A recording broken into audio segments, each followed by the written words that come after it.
Hola compañeros y maestra, buen día, somos el equipo número 5. Yo soy Eddie Viveros González y les hablaremos sobre los procesos metacognitivos, la metacomprensión y la actividad de la lectura. Sabemos que ahora existen diversas aproximaciones para tratar de comprender el fracaso escolar o las dificultades escolares. Existen investigaciones las cuales hablan sobre los aspectos sociales y culturales del fracaso escolar, sus aspectos cognitivos y sus aspectos afectivos. Es necesario poner en evidencia que los procesos cognitivos con los que el sujeto cuenta, sin olvidar por supuesto que el sujeto puede ser complejo y en consecuencia no se puede reducir la situación del fracaso o la dificultad académica a un solo y único factor. Una segunda constatación es que los adolescentes en dificultad escolar juegan un papel bastante pasivo en relación con esta dificultad, a pesar incluso de su frecuente malestar debido a ella.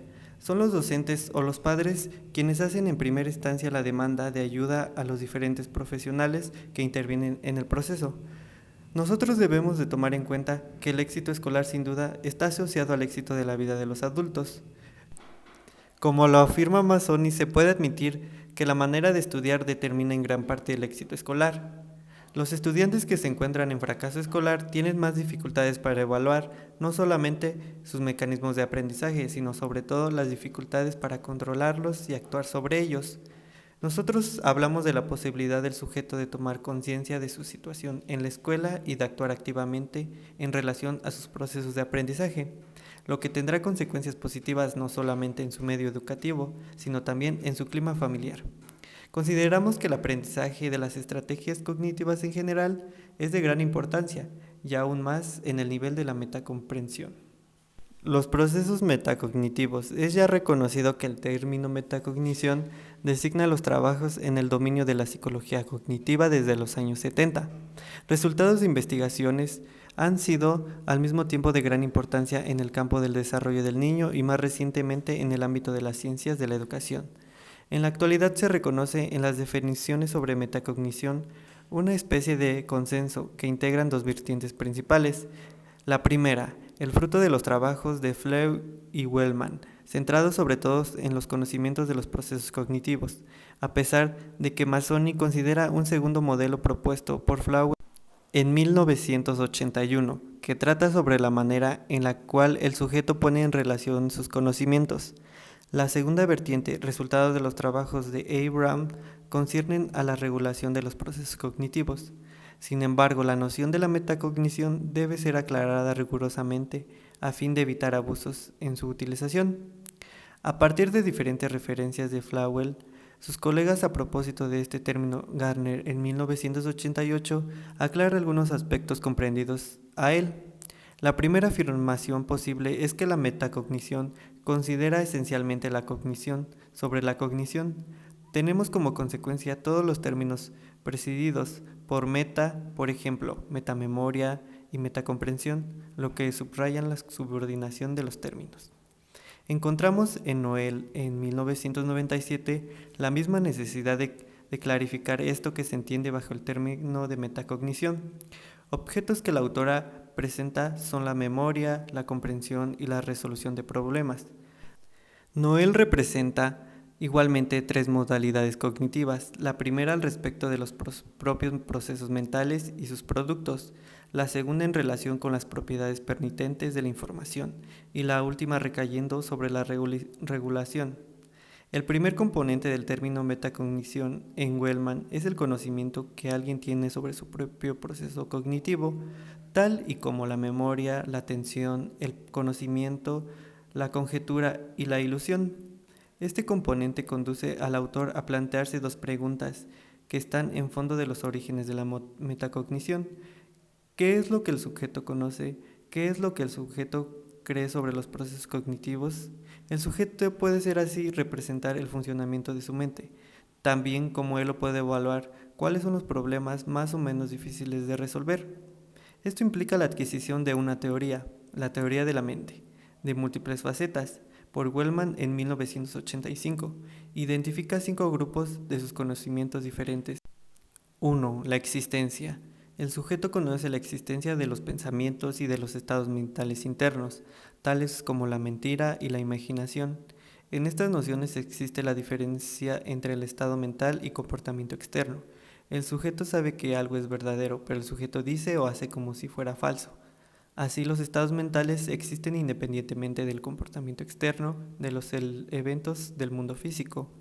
Número 2. La distinción de los procesos. Los sujetos se comprenden en diferentes procesos cognitivos o actos de pensamiento. Por ejemplo, imaginar, razonar, soñar, concentrarse. Una teoría de la mente debe hacer la distinción entre estos dos aspectos de pensamiento y aprender cuáles son los factores distintos en tanto a los procesos del pensamiento. 3. La integración. A pesar de las diferencias sobre los actos del pensamiento, todos los procesos de pensamiento no son similares, sino que se encuentran también en interacción. Según el autor, estos aspectos deben ser considerados en una teoría de la mente. 4. Las variables. El desempeño, performance, de todo el acto del pensamiento está influenciado por un número diverso de factores o variables. Por ejemplo, lo que el sujeto pueda recordar dependerá de la dificultad de la tarea, de la naturaleza del ítem y las estrategias de la memorización utilizadas. Una teoría de la mente debe integrar el conocimiento de las variables y de sus efectos específicos sobre todo los actos de cognición. 5. El control cognitivo. Este aspecto considera las habilidades utilizadas por el sujeto a fin de evaluar el estado de la información con su propio sistema cognitivo. El conocimiento de los contenidos de la mente hace parte a los procesos de la comprensión del sujeto sobre la cognición y su concepción de la cognición misma. La comprensión en la lectura. La lectura es considerada como un proceso de interacción muy complejo entre diferentes habilidades. Algunas de estas habilidades son específicas de la lectura, otras no lo son. Estas últimas son compartidas por competencias cognitivas, por ejemplo, la atención o la memorización. Sin embargo, los autores reconocen en los diferentes modelos, sobre todo la actividad de la lectura, dos componentes esenciales para aprender un texto. Por una parte, las operaciones que proceden y conducen a la identificación de palabras escritas en la condición necesaria para la lectura. La autora considera tres variables imposibles de disociar en el proceso de la comprensión de la lectura: el texto, el contexto y el lector. Según la autora, la comprensión se encuentra determinada por el grado de la relación entre estos elementos. Para este modelo de comprensión en la lectura, el texto es el material que se va a leer, pudiendo ser considerado bajo tres aspectos principales: la intención del autor, la estructura del texto y el contenido. Finalmente, por la variable del lector, ésta se encuentra en inclinación con el texto. Le toca al lector crear el sentido, tener conciencia de sus propios conocimientos y su intención de la lectura. El lector aborda la tarea de la lectura con las estructuras cognitivas y afectivas que le son propias, sus conocimientos y actitudes, al mismo tiempo que se desencadena diferentes procesos que le permitirá comprender el texto. Así, del lado de las estructuras cognitivas tenemos los conocimientos sobre la lengua y los conocimientos sobre el mundo. Y del lado de los procesos tenemos los microprocesos, los procesos de la elaboración, los procesos de integración y los macroprocesos y los procesos cognitivos. ¿Qué tal? Buenas tardes. Mi nombre es Jesús Guadalupe Rodríguez Morales. Y continuando con el análisis de esta revista, yo les hablaré acerca de los procesos metacognitivos en la comprensión de la lectura. Pues bien, podríamos definir los procesos metacognitivos como una habilidad de alto nivel en las personas, como un signo de personalidad muy desarrollada. Al hablar de estos procesos metacognitivos en la comprensión de la lectura, nos referimos a que estos procesos juegan un papel importante, ya que esta misma habilidad es la que nos permite desarrollar el carácter analítico y o comprender el texto. De igual manera, permiten al lector ajustarse al texto y a la situación. Hablando del proceso de la lectura, el primer componente de la metacognición comprende los conocimientos que el sujeto lector tiene sobre sus procesos cognitivos en la actividad de la lectura, es decir, cómo va procesando la información que va recabando de la lectura. El autor Jason nos dice que cuando el lector pone en marcha estos procesos metacognitivos, expresa reflexiones que demuestran que está comprendiendo en un proceso de investigación, de comprensión y de autoevaluación. Según Jason, los componentes de la metacomprensión son el conocimiento de los procesos y la gestión de los procesos cognitivos, es decir, el conocimiento que tenemos y cómo lo analizamos y comprendemos. Diversos autores reconocen este tipo de metaconocimiento bajo el nombre de metacomprensión. El primer componente de la metacomprensión hace referencia al conocimiento que un lector posee sobre sus habilidades, estrategias y recursos cognitivos necesarios para tener éxito en una tarea de lectura.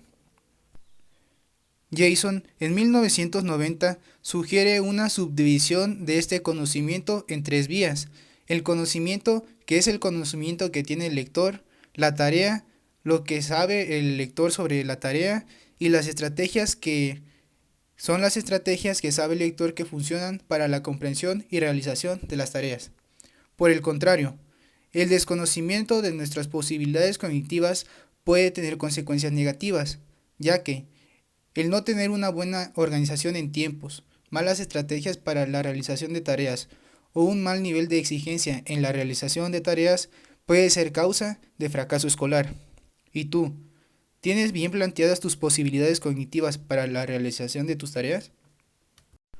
Otro de los temas que se abordan en esta revista es llamado la autogestión de la comprensión, pero para entrar un poco en contexto, vamos a definir lo que es autogestión. Pues bien, entendemos por autogestión al proceso activo y constructivo por el que los estudiantes se establecen y trabajan en pro de sus metas de aprendizaje a través del seguimiento, la regulación, el control de la motivación, el pensamiento y la conducta.